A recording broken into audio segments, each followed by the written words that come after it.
Hey guys, this is Connor at Unison, back with another chord progression analysis video. Today we have 3 tracks from an artist named Pop Smoke.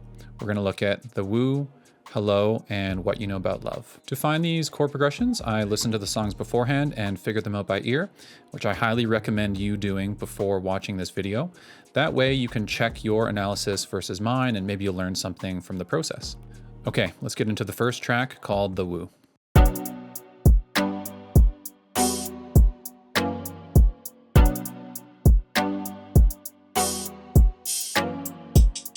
The Woo chords I'm taking from the intro arpeggiated guitar section. The first chord is B minor, G major, E minor add 9, F sharp dominant 7. And then we go back to B minor again. And it loops like this endlessly. So the first thing we want to do to make sense of this chord progression is to find the key center. Basically what that's saying is which of these chords feels most at home. Once we can discover the home chord, this will give all of the other chords context and will give us a way to think about them in a way that makes sense regardless of what key we're playing in. There are many ways to deduce the key center. The best way is to learn how to hear it. So let's start with that. I'm going to play the chord progression a few times slower, and for each of the chords really just try to tune in to see how much it feels like home. I know this may be kind of vague what home feels like, but as we go through these songs together, hopefully this will become a little bit more clear as we do repetitive work on it. Here's the progression played slowly.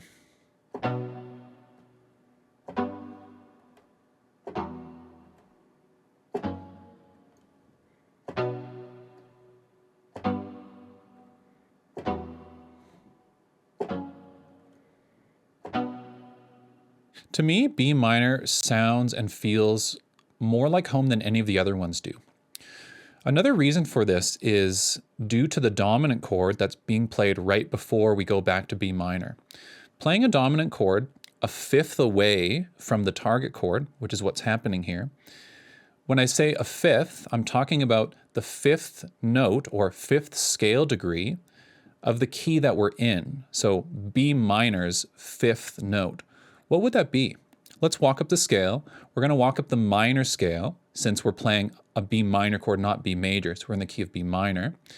And we're going to see what note the fifth one is. So let's do that. So B is 1, C sharp is 2, D is flat 3, E is 4, F sharp is 5. So F sharp is the fifth note in the key of B minor, and we're playing a dominant chord here. This is kind of what dominant chords do. They're pretty much always a fifth away from the target chord that we're going to.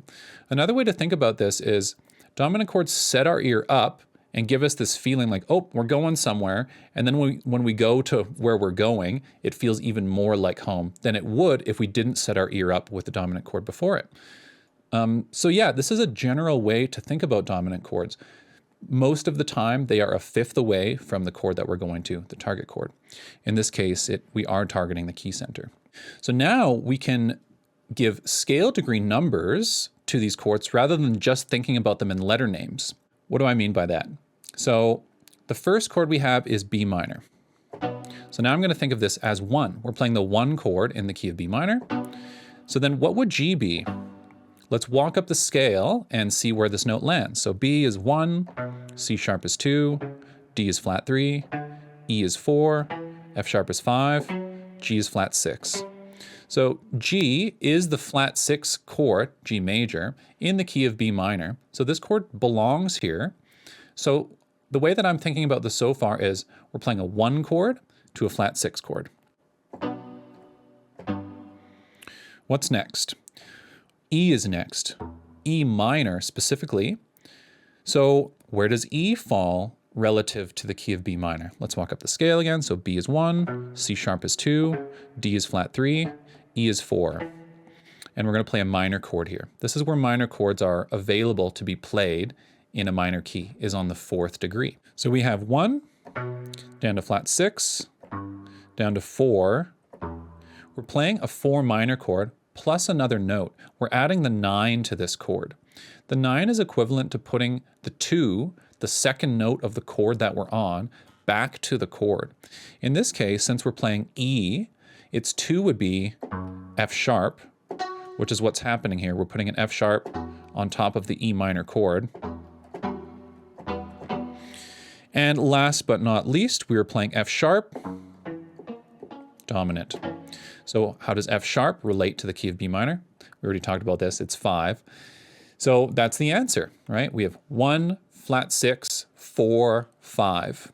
More specifically, we can think 1 minor, flat 6 major, 4 minor add 9, 5 dominant 7.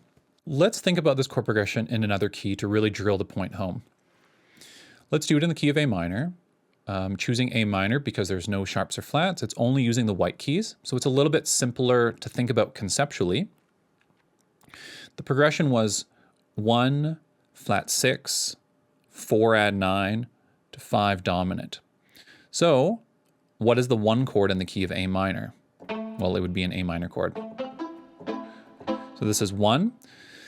6 would be what? Well, let's walk up the scale. So A is 1, B is 2, C is flat 3, D is 4, E is 5, F is flat 6. So there's the answer. We want to play an F major chord.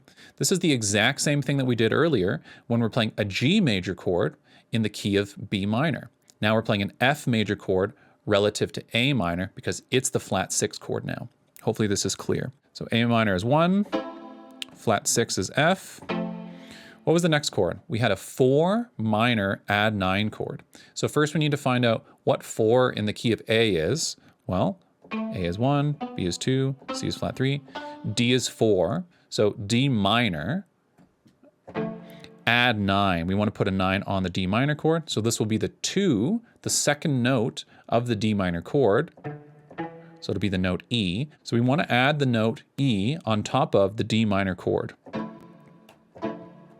It's a way we can play it.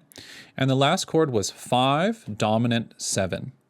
So what is 5 in the key of A? Let's walk up. A1, B2, C flat 3, D4, E is 5. So we want to play an E dominant 7th chord. Let's find that E. Let's play a little triad here. And let's put a flat 7 on it. So it'll be the note D.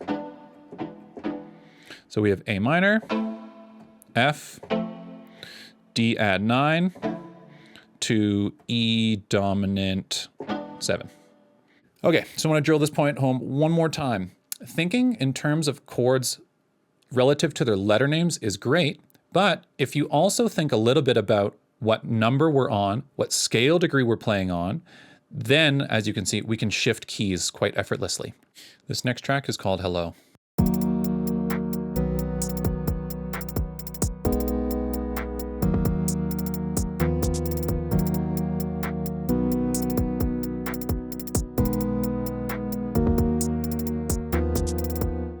Chords for Hello, starting on E flat minor, B major, A flat minor, back to E flat, and then into this thing, which we're going to think of as being F minor 7 flat 5, and then back to E flat minor again.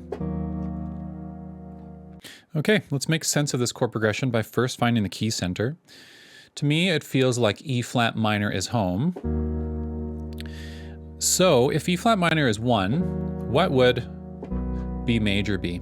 Let's walk up the scale of E flat minor and see where B lands. Okay, so E flat is 1, F is 2, G flat is 3, A flat is 4, B flat is 5, and C flat or B would be flat 6.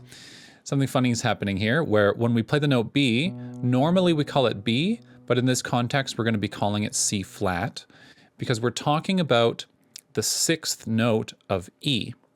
Because 5 of E would be E, F, G, A, B, right? Because we had E flat, F, G flat, A flat, B flat. Here's the 5th of E flat, which is B flat. So this note we actually wouldn't call B in this context because we're talking about the flat 6 of E flat, which technically speaking would be referred to as C flat in this context. But we can call it B or C flat, doesn't really matter. The moral of the story here is that we're playing a 1 chord to a flat 6 chord. The notes aren't so important. It's fine to know that it is C flat, but whatever. Flat 6 is how I'm thinking about it. Next chord. This is A flat minor over top of C flat. So this is a first inversion A flat minor chord. And how does A flat relate to the key center of E flat minor? Let's walk up. E flat 1, F2, G flat 3, A flat is 4. So this is the 4 minor chord that we're playing now. So far we have 1, flat 6, 4, first inversion. We go back home again to 1, then this thing, and then home again. So what is this chord? I actually had to think about it for a little while.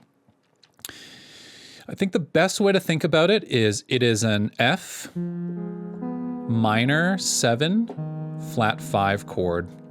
That's how it sounds to me anyway.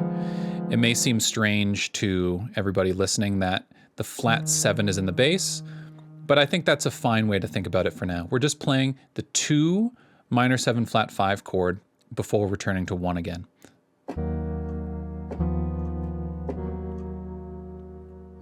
So now we have a way to think about all of the chords, right? We have 1, this is flat 6, this is 4, back to 1. We can think of this as 2 minor 7 flat 5, and back to 1 again. If you're liking the video so far, consider subscribing so you don't miss any of our next videos. This is What You Know About Love.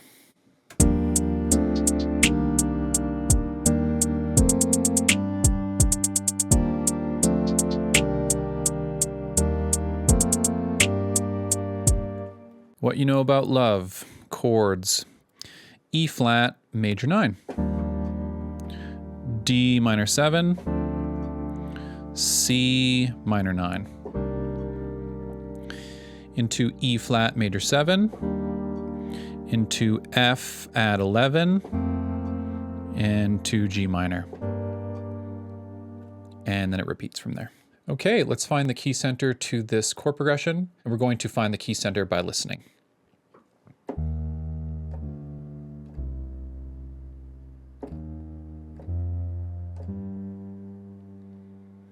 G feels like home to me as soon as I hit it, which would make sense. Then this would be flat 6, this would be 5, this would be 4, flat 6, flat 7, and 1. Okay, so now I have a framework to think within, and we're starting on the flat 6 chord, playing a major 9 chord on it. So E flat major 9. Now we're playing 5, and we're going to play this voicing. This is a minor 7th chord, so 5 minor 7. And then we play this, which is 4 now, 4 minor 9. So flat 6, 5, 4. We go back to flat 6 as a major 7th chord this time. We're not putting a 9 in it. Up to this with F in the bass. F add 11 on the flat 7 of the key. So this is flat 7 add 11, that's how I'm thinking about it. And up to 1, which is just G minor. Sounded like to me, I couldn't hear any extensions in it anyway. So, one more time. Flat 6 major 9, 5 minor 7, 4 minor 9, flat 6 major 7, flat 7 add 11, and 1 minor. Okay, well, it's nice hanging out with you all. It's always fun to learn about chords. It never gets boring for me personally. I always have a good time. If you found any of these tips useful, you can let me know by leaving a like below so more viewers can access this chord progression information. Suggestions, comments, let me know below. I'll get back to you all there. And I'll see you guys next week for the next video.